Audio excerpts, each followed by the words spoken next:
Hello everyone, welcome to my channel. So in the previous video we have finished our chapter 1 including all the exercises and the solved examples of the NCERT. In today's video we are going to start with our chapter 2 that is relations and functions. इस chapter में हम basically क्या पढ़ेंगे कि अगर हमें कोई भी टू सेट्स गिवन है which are non empty so how are the elements of the first set can be linked with the elements of the other set. हमें बेसिकली इस चैप्टर में लिंक करना सीखना है कि हम एक सेट के एलिमेंट्स को दूसरे सेट के एलिमेंट्स के साथ कैसे लिंक कर सकते हैं, उनके बीच में क्या रिलेशन एस्टैब्लिश कर सकते हैं. Fine. So the very first concept that we must know before starting what is a relation and a function, हमें पता होना चाहिए what is a Cartesian product. Fine. So पहले हम पढ़ेंगे what is a Cartesian product. Cartesian product. Fine. So Cartesian product हमारा कैसा एक सेट होता है which is defined as A cross B. Fine. Cartesian product हमारा एक सेट होता है which is defined as A cross B and A and B जो होते हैं हमारे नॉन एम्प्टी सेट्स होते हैं. Fine. A and B are non empty sets. So A cross B में हमारे एलिमेंट्स कैसे होते हैं? They are in the form of ordered pair. Right, they are in the form of ordered pair like this. ये हमारा एक ordered pair है. This is our ordered pair. Fine. So ordered pair. अब इसमें जो फर्स्ट एलिमेंट होता है that is small a belongs to the first set and small b belongs to the second set. This is the definition for Cartesian product. So Cartesian product क्या हुआ? Cartesian product is the set A cross B जिसमें हमारे elements कैसे हैं? They are in the form of ordered pair, right? Elements are in the form of ordered pair and the first element of the ordered pair belongs to the first set. The second element of the ordered pair belongs to the second set. ये होता है हमारा Cartesian product. Fine. अब हम एक example देखते हैं कि कार्टेशियन प्रोडक्ट हम कैसे एस्टैब्लिश कर सकते हैं, कैसे लिख सकते हैं कार्टेशियन प्रोडक्ट का set. So let A is equal to 1, 2 and I am having set B is equal to 3, 4. Fine. अब हमें ए क्रॉस बी लिखना है. That means this will be a set of ordered pairs of the form A comma B where A will belong to set A and B will belong to set B. Fine. Small a belongs to set A and small b belongs to set B. So A cross B will be equal to, हमें particular जैसे हमारा first set है, हमें उस set का पहले element को दूसरे सेट के हर एक एलिमेंट के साथ लिंक करना होता है. Right. So our first pair can be 1, 3. So we have linked 1 with 3. Then again we are going to link 1 with the other element of set B, that is 4. Now the other element of set A is 2. So 2 will be linked with 3 and 2 will be linked with 4 as well. So ये हमारा बन गया है Cartesian product of A cross B. Fine. So now if I consider another example, this is my example 1. If I am considering example 2, fine, let us consider our set P having elements x, y, z. Then we have set B, or we can name it as any letter. It doesn't make any vast difference. So let's set B be. हमारे set B में क्या elements आ सकते हैं? We can have any kind of element A, B, C. Fine. So अब हमें क्या करना है? फिर से सेट P के सारे एलिमेंट्स को सेट B के एलिमेंट्स के साथ लिंक करना है. So P cross B will be equal to x, A, then x, B, then we have x, C. Similarly, y, A, y, B, y, C.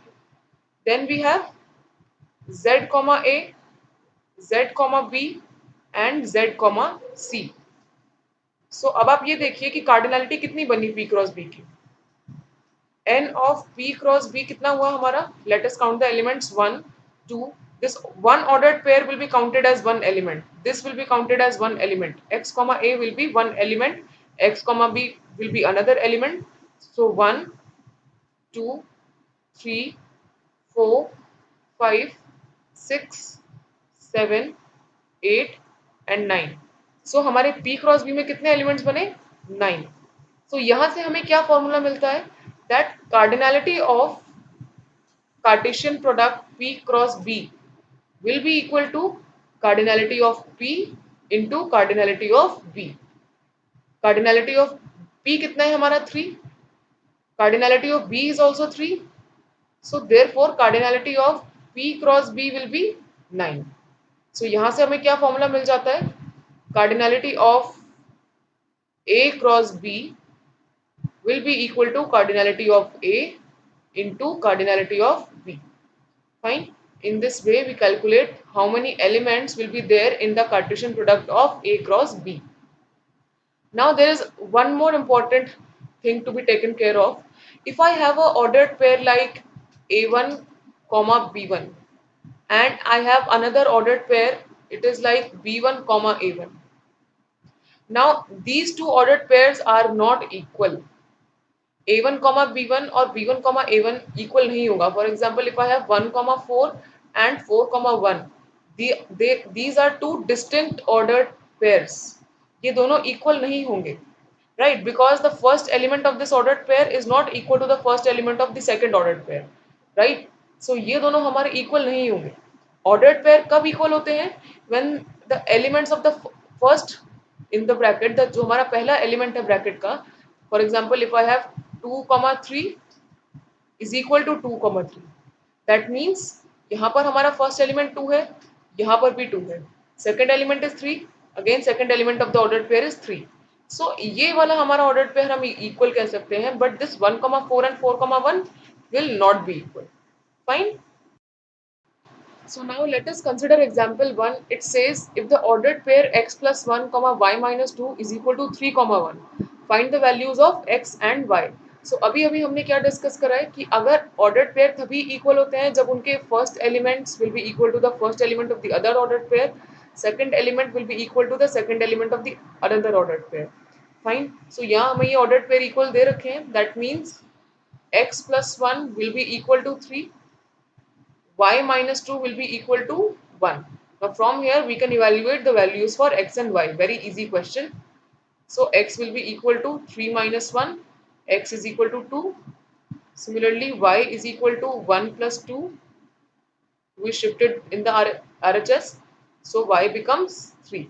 So values of x and y are 2 and 3 respectively. What have we basically done? हमने first ordered pair के first element को another ordered pair के first element के साथ link करा है.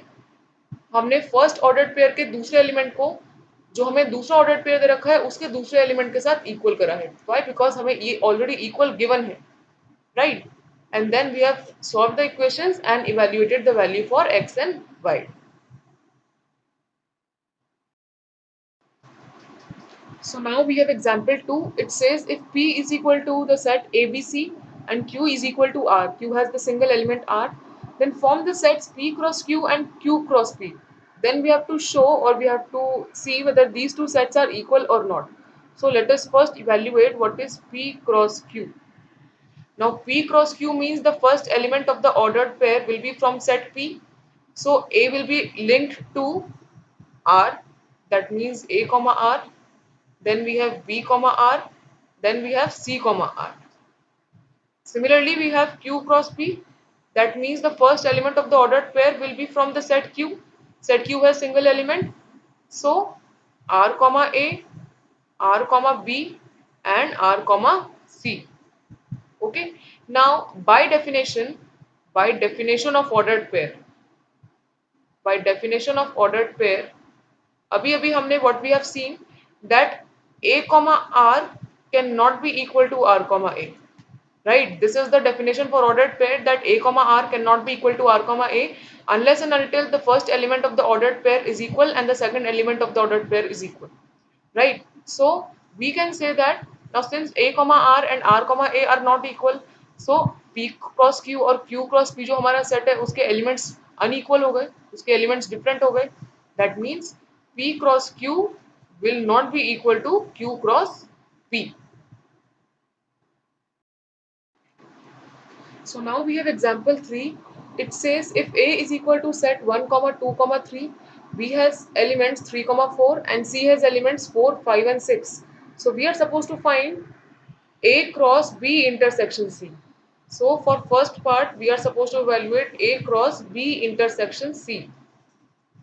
So उसके लिए पहले हमें B intersection C evaluate करना पड़ेगा. B intersection C means common elements of set B and set C. So set B और set C का common element हमारे पास क्या निकल कर आया 4.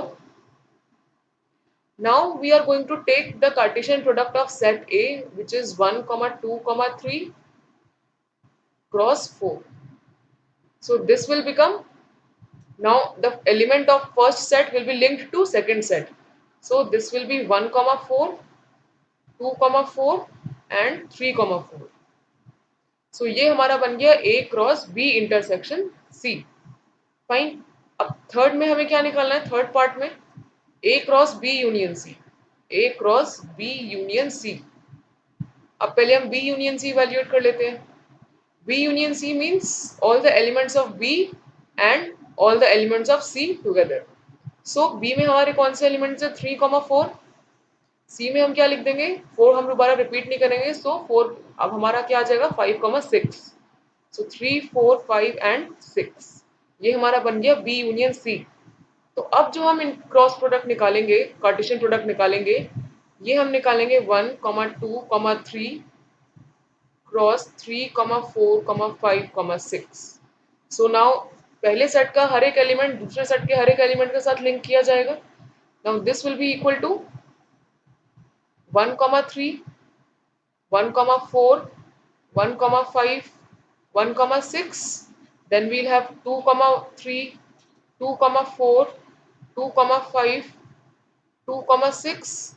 Similarly 3, 3, 3, 4, 3, 5 and 3, 6. ये हमारे बन जाएंगे A cross B union C के elements. A cross B union C के elements. Fine. Now next part what do we have? A cross B intersection A cross C. Second part A cross B intersection A cross C. So first हम पहले A cross B evaluate कर लेते हैं. A cross B हमारे पास कितना आ जाएगा? Set A के सारे एलिमेंट सेट B के साथ लिंक किए जाएंगे. That means 1, 3, 2, 3, 3, 3. Similarly 1, 4, 2, 4 and 3, 4. ये हमारा बन जाएगा A क्रॉस B. सिमिलरली हम क्या निकालेंगे अब? A cross C. That means set A के सारे एलिमेंट्स को अब हम सेट C के साथ लिंक करेंगे. सो 1, 4, 1, 5, 1, 6.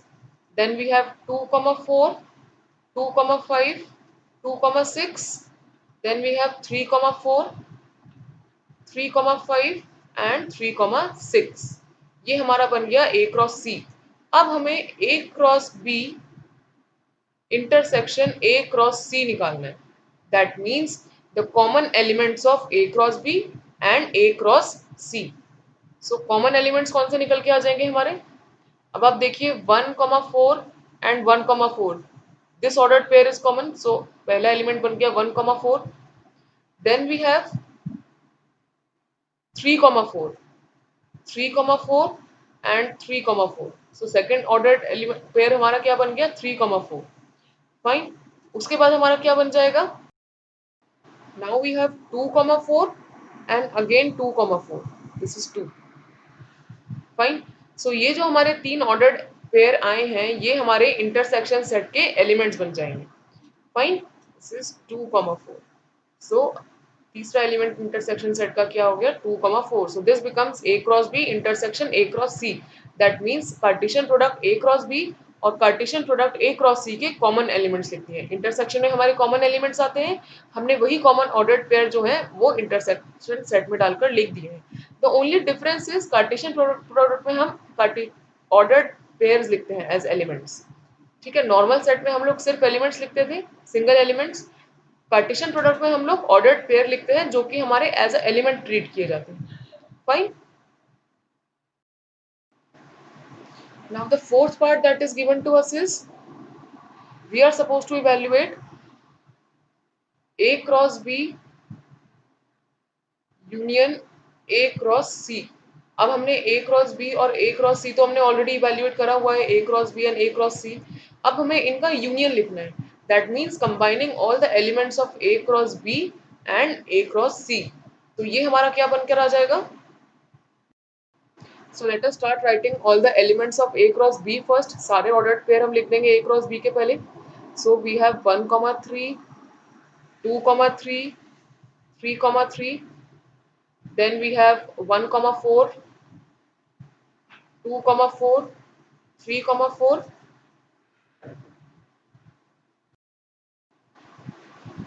सो अब हमने ए क्रॉस बी के सारे एलिमेंट्स लिख दिए। अब हम ए क्रॉस सी के एलिमेंट्स लिखेंगे। सो 3,4 के बाद हमारे पास क्या आ जाएगा? अगेन 1,4। ए क्रॉस सी का पहला एलिमेंट हमारे पास क्या है? 1,4। बट 1,4 हम ऑलरेडी लिख चुके हैं तो हम रिपीट नहीं करेंगे, जो कि हम सेट में भी करते थे। We can not repeat any element in a set.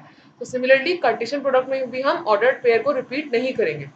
Fine. So again उसके बाद हमारे पास क्या आ जाएगा? 3,4 के बाद 1,5, 1,6। Then we can not repeat 2,4 क्योंकि 2,4 हम एक बार लिख चुके हैं। सो उसके बाद हमारा नेक्स्ट एलिमेंट क्या आएगा? 2,5, 2,6। Then we have 3,4। 3,4 भी हम लिख चुके हैं पहले।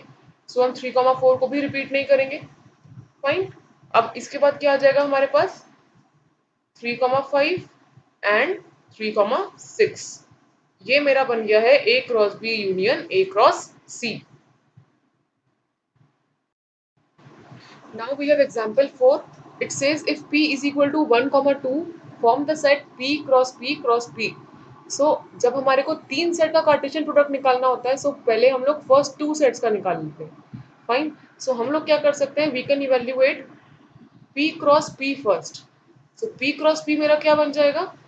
1, 2 क्रॉस 1, 2। फाइन। ये क्या बन जाएगा हमारा? सो P क्रॉस P हमारे पास क्या आ जाएगा? फर्स्ट सेट के सारे एलिमेंट्स को सेकंड सेट के साथ लिंक करेंगे। सो 1, 1, 1, 2, 2, 1, 2, 2। ये हमारा बन गया है P क्रॉस P। फाइन। अब हम इस P क्रॉस P के साथ फिर से एक जो हमारा यही गिवन सेट है P, फिर से इसको कार्टेशियन प्रोडक्ट लेंगे इसके साथ। That means 1, 1, 1, 2, 2, 1, 2, 2। ये जो हमारा सेट बनेगा इसका प्रोडक्ट हमें लेना है 1, 2 के साथ। फाइन। इसका हमें प्रोडक्ट लेना है 1, 2 के साथ। अब हमें एक फिर से इसको as a normal set treat करना पड़ेगा। That means this is the first element of the set, this is the second element of the set, this is the third element of the set, this is the fourth element of the set. So इस set के सारे elements को second set के साथ link करेंगे। That means हमारे ये P cross P के एलिमेंट्स कैसे बन जाएंगे? ये हमारा बन जाएंगे ट्रिपलेट्स। कैसे? ये 1, 1 विल बी लिंक्ड विद इस ये वाला 1, क्योंकि पहले सेट में हमारा first ordered pair as a element treat होगा। So 1, 1 will be the first element. So 1, 1, then 1, 2, 1। सारे एलिमेंट्स को पहले हम 1 के साथ लिंक करेंगे। सो 2, 1, 1 एंड 2, 2, 1। अब सारे एलिमेंट्स को 2 के साथ लिंक करेंगे। That means 1, 1, 2, 1, 2, 2, 2, 1, 2, then we have 2, 2, 2। ये मेरा बन गया है P cross P cross P। तो जब हमारे तीन एलिमेंट्स ऐसे ब्रैकेट में साथ में होते हैं, जब हमारे पास दो होते हैं, अगर मेरे पास 1, 1 होता तो ये मेरा ऑर्डर्ड पेयर होता। ठीक है, this will be my ordered pair. ठीक है। अब मेरे पास तीन एलिमेंट्स ऐसे साथ में हैं, right? I have 3 elements together. So इसको हम क्या बोलते हैं? Triplet. We call it as triplet. So ये जो हमारे सारे एलिमेंट्स निकल कर आए हैं, ये एज ट्रिपलेट्स निकल कर आए हैं। फाइन। सो अब हमें क्या पता चला कि जब हम तीन सेट्स का कार्टेशियन प्रोडक्ट लेते हैं, so we get triplets as the element. When we take the Cartesian product of two sets, we get ordered set as the elements, ordered pair as the element, sorry. Fine. Now we'll be having question number 5. So question number 5 हमारे पास क्या कह रहा है? If capital R is the set of all the real numbers, we know this capital R denotes the set of real numbers. So what do the Cartesian product R cross R and R cross R cross R represent? So पहले हम R cross R लेके चलते हैं। So R cross R, this means the Cartesian product of two sets. That means elements कैसे होंगे? Ordered pair की form में. So elements will be of the form x, y where where x belongs to first set, that is R, also y belongs to that same set R, क्योंकि second set भी हमारा क्या है R। Fine, इसको हम ऐसे लिख सकते हैं, R क्रॉस R में हमारे कैसे एलिमेंट्स होंगे, x comma y, these are ordered pairs, these are ordered pairs, x will be belonging to R and y also will be belonging to R। इसको हम एक और तरह से लिख सकते हैं, x y belongs to R, right, क्योंकि दोनों ही R से बिलोंग कर रहे हैं, so we can write them as x y belongs to R। Now when we have three sets together, this is the Cartesian product of three sets। अभी अभी हमने example 4 में डिस्कस करा है that when we write the Cartesian product of three sets, हमारे elements होते हैं in the form of triplets। So x, y, z, ये जो मेरे एलिमेंट्स होंगे this will be of the form triplet। Fine, so ये कैसे होंगे, x belongs to the first set, that is R, y also belongs to R because R is the second set, third set भी हमारा R है, that means z will be also belonging to R। ठीक है, R cross R में कैसे elements होंगे, it will be of the form triplets, और हमारा ट्रिपलेट कैसा बनेगा, x, y, z, जिसमें x जो होगा वो R से बिलोंग करेगा, y भी R से बिलोंग करेगा, z भी R से बिलोंग करेगा। That means x belongs to the first set, y belongs to the second set, z belongs to the third set। अब ये जो हमारा R क्रॉस R बना है, इसको हम क्या बोल सकते हैं, 2D plane, right, two dimensional plane. R cross R को हम क्या बोल सकते हैं, 3 dimensional plane, because it has got 3 axis, so 3 dimensional plane, 3D plane.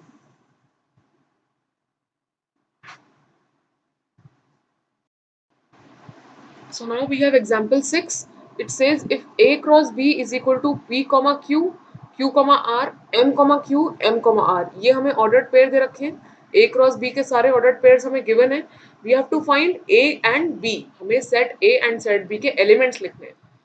Fine, so अगर मैं A क्रॉस B की डेफिनेशन लिखती हूँ, तो A क्रॉस B की डेफिनेशन क्या आएगी मेरी, x, y such that x belongs to A and y belongs to B। Okay, so अगर मेरे पास सारे फर्स्ट एलिमेंट्स जो हैं ऑर्डर्ड पेयर के वो सेट ए में बिलोंग करते हैं, तो ऑर्डर्ड पेयर में सारे फर्स्ट एलिमेंट्स कौन से हैं मेरे पास, P, then P M M, then P M will be the elements of A। Why, क्योंकि ऑर्डर्ड पेयर में फर्स्ट एलिमेंट्स कौन से हैं हमारे, P M M। Obviously set में लिखते वक्त एलिमेंट्स हम रिपीट नहीं करेंगे, so our elements will be P M। Similarly second elements कौन से हैं ऑर्डर्ड पेयर के, Q, R, that means Q, R will be the elements of set B। Fine, तो हमने क्या करा, A एंड B के एलिमेंट्स निकालने के लिए ऑर्डर्ड पेयर के सारे फर्स्ट एलिमेंट्स हमारे सेट A में आएंगे, सेकंड एलिमेंट्स जो होंगे ऑर्डर्ड पेयर के वो सेट B में आएंगे, और एलिमेंट्स लिखते हुए सेट के हम रिपीट नहीं कर सकते, इसलिए elements of A will be P, M, elements of B will B Q, R। Fine,